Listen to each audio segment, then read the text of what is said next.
बिलासपुर जिला के समर बाजार से शैल वस्त्रालय पेश करते हैं नवरात्रि एवं दशहरा पर विशेष छूट एवं ऑफर।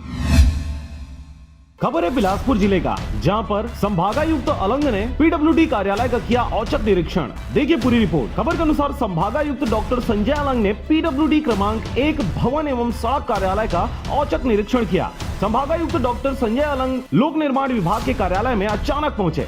उन्होंने कार्यालय के विभिन्न पंजियों का निरीक्षण किया और आवश्यक निर्देश दिए। संभागायुक्त ने कार्यालय में संधारित कर्मचारियों की सेवा पुस्तिका का अवलोकन कर उसे 3 हफ्ते के अंदर अद्यतन करने के निर्देश दिए और सेवा पुस्तिकाओं का सत्यापन करने को भी कहा। उन्होंने bill register, case book, BTR, store पंजी, स्टॉक पंजी, अवकाश लेखा पंजी का निरीक्षण किया और संबंधित शाखा के प्रभारियों को इन सभी पंजियों को अद्यतन करने का निर्देश दिया। तकनीकी शाखा से संबंधित विभिन्न पंजियों का भी निरीक्षण उनके द्वारा किया गया। इस अवसर पर deputy commissioner Richa Mishra, PWD के कार्यपालन यंत्री KR गंगोत्री भी उपस्थित रहे।